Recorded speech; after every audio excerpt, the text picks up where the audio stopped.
Hello everyone, welcome to education point. तो हम यहाँ पे मॉडर्न हिस्ट्री को कवर कर रहे हैं।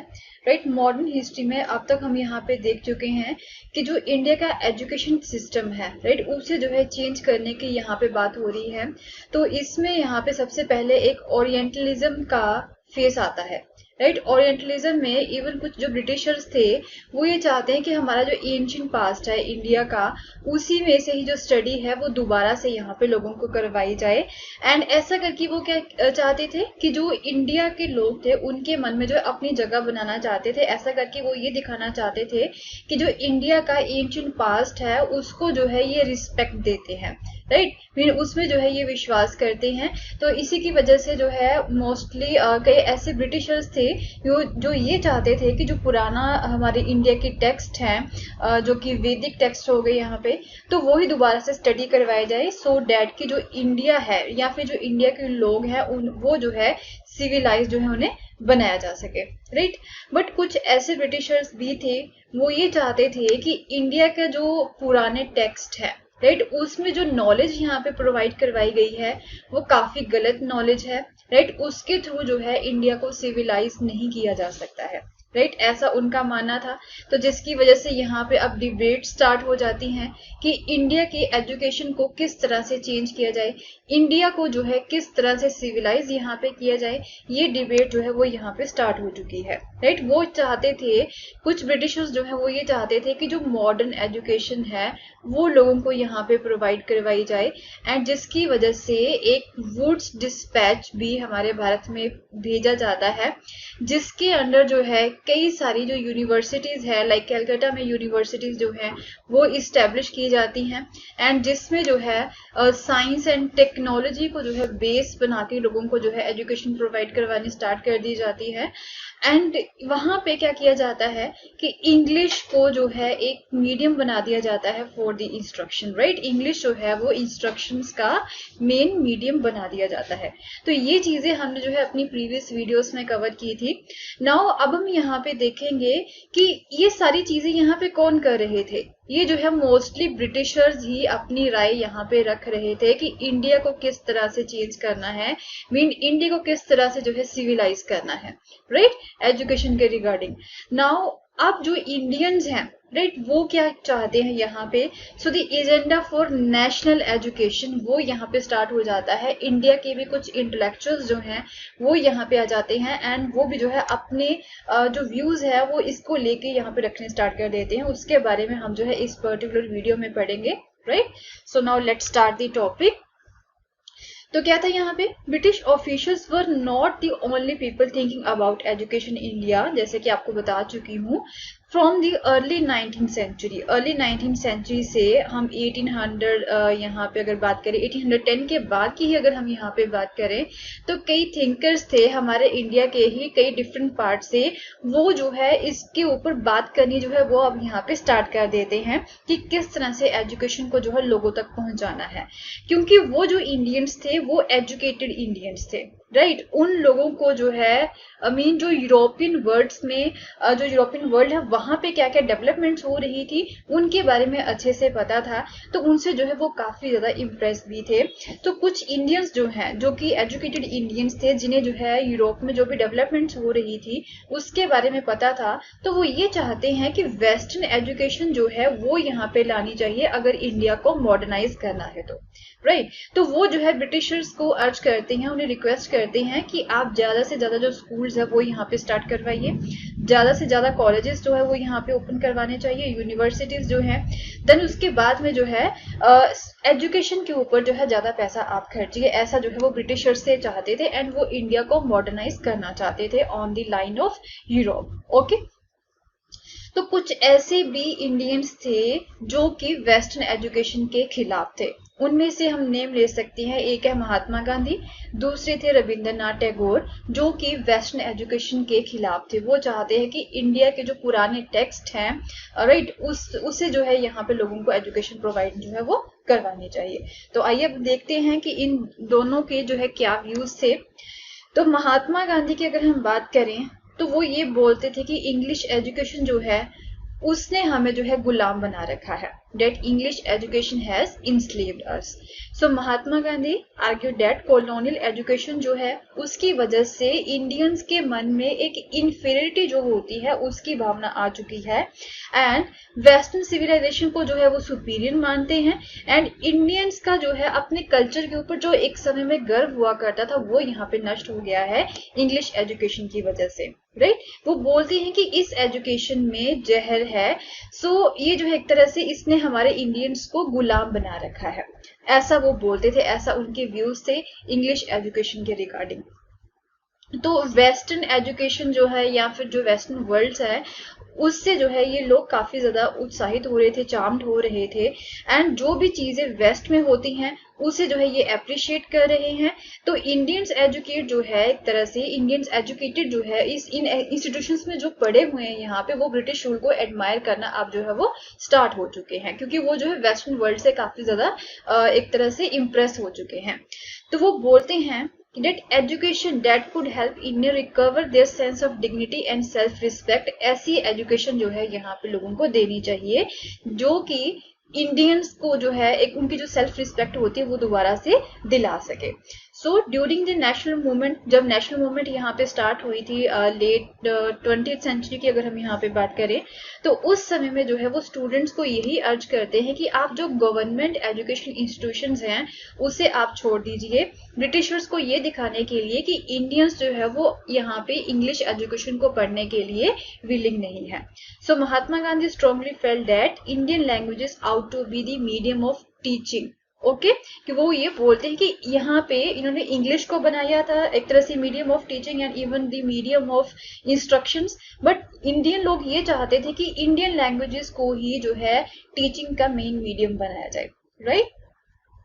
So education in English crippled the Indians and इसकी वजह से यहाँ पे सोशल सराउंडिंग्स की वजह से जो है एक दूसरे से वो दूर जा रहे हैं एंड एक तरह से अपनी लैंड में ही वो एक स्ट्रेंजर बन के रह चुके हैं जब वो इंग्लिश का यहाँ पे यूज करते हैं।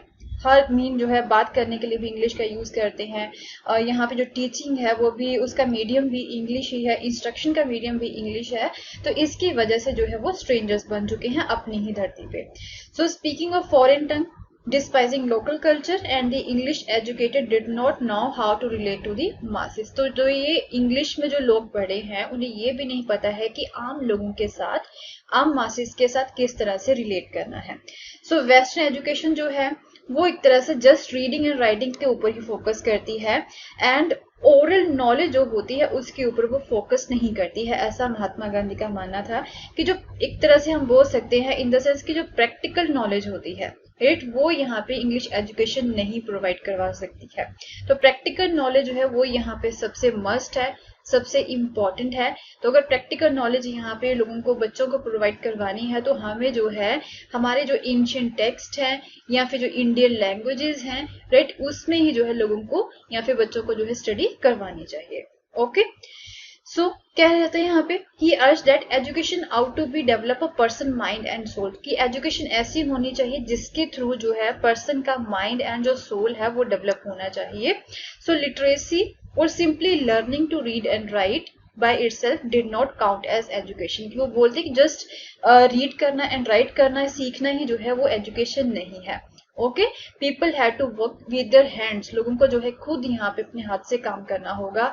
लर्न टू क्राफ्ट मीन जो है खुद चीजें बनानी यहाँ पे सीखनी होगी and know how different things operated, and जो अलग अलग चीजें हैं वो किस तरह से ऑपरेट करती हैं ये सारी चीजें भी जो है उन्हें खुद ही देखनी होगी एंड इसकी वजह से जो है उनका जो माइंड है राइट वो डेवलप होगा, उनकी जो कैपेसिटी है हर चीज को समझने की वो भी यहाँ पे डेवलप होगी। ऐसा जो है महात्मा गांधी के व्यूज थे।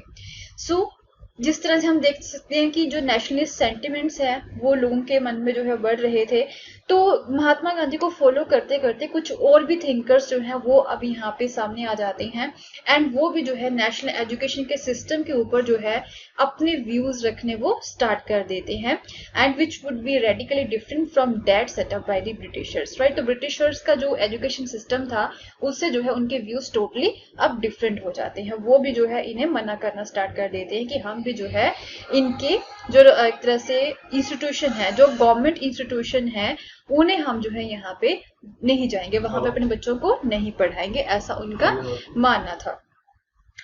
So now we will discuss about the Tagore's adobe of peace. तो अब हम यहाँ पे जो टैगोर है, रविंद्रनाथ टैगोर, उनकी बात करते हैं। तो आप में से कई ऐसे लोग हैं जिन्होंने शांति निकेतन का जो नाम है वो सुना होगा। तो आपको पता है कि जो है इसे क्यों इस्टेब्लिश किया गया था एंड किसने इसे जो है इस्टेब्लिश किया था? तो इसका आंसर हम यहाँ पे देखेंगे। रविंद्रनाथ टैगोर ने जो है ये इंस्टीट्यूशन स्टार्ट किया था 1901 में, जो शांति निकेतन है। क्योंकि जब रविंद्रनाथ टैगोर जो है अपनी बाल अवस्था में थे, वो चाइल्ड थे, तो वो जो है स्कूल जाने से उन्हें जो है नफरत थी, राइट। वो ये सोचते थे कि जो स्कूल जाना काफी सफोकेटिंग है उनके लिए, काफी ऑप्रेसिव है, एंड जो स्कूल है वो उन्हें एक तरह से जेल के जैसे लगती थी।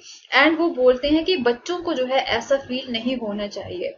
ओके, तो क्या था यहाँ पे, जब एक टीचर जो है जो सभी बच्चों को पढ़ा रहे होते थे, तो उस समय में जो टैगोर का माइंड है वो क्लास में नहीं होता था, वो इधर उधर जो है वो घूमता रहता था, उनका जो माइंड था। ओके, तो उनके जो खुद के एक्सपीरियंस थे स्कूल डेज के कलकत्ता में, तो उसी एक्सपीरियंस के बेस पे ही टैगोर ने जो है अपना एक आइडिया जो होता है एजुकेशन का, वो यहाँ पे शेप अप किया था। ओके, अपने एक्सपीरियंस के ऊपर ही था उनका।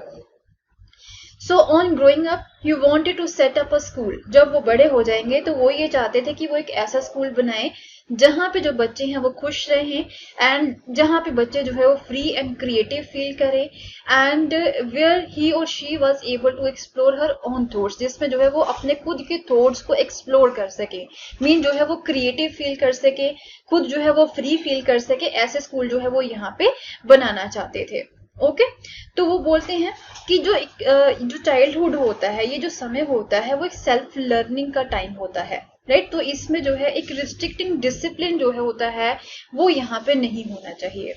सो teachers had to be imaginative. उनका ये मानना था कि जो टीचर्स हैं वो इमेजिनेटिव होनी चाहिए, उनका जो टीचिंग का तरीका है वो डिफरेंट होना चाहिए, बच्चे को समझना चाहिए यहाँ पे, एंड बच्चे को की जो डेवलपमेंट होती है, उनकी जो क्यूरियोसिटी होती है, उसे डेवलप करने के लिए टीचर्स को बच्चे की हेल्प करनी चाहिए, ऐसा वो चाहते थे फ्रॉम द टीचर्स।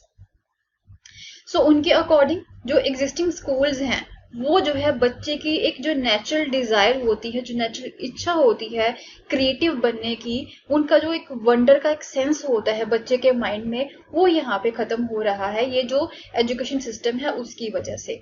ओके, तो वो बोलते हैं कि ये जो क्रिएटिव लर्निंग है उसे किस तरह से इनकरेज किया जा सकता है, with the natural environment only. तो स्कूल जो है वो एक नेचुरल इन्वायरमेंट में होने चाहिए।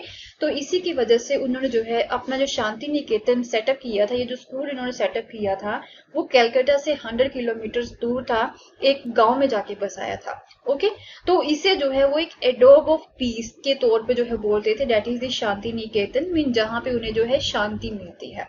Okay, for we are living in harmony with the nature के साथ जो वो रहेंगे, एंड इस तरह से जो बच्चे हैं वो अपनी जो नेचुरल क्रिएटिविटी को कल्टीवेट भी कर सकेंगे, राइट।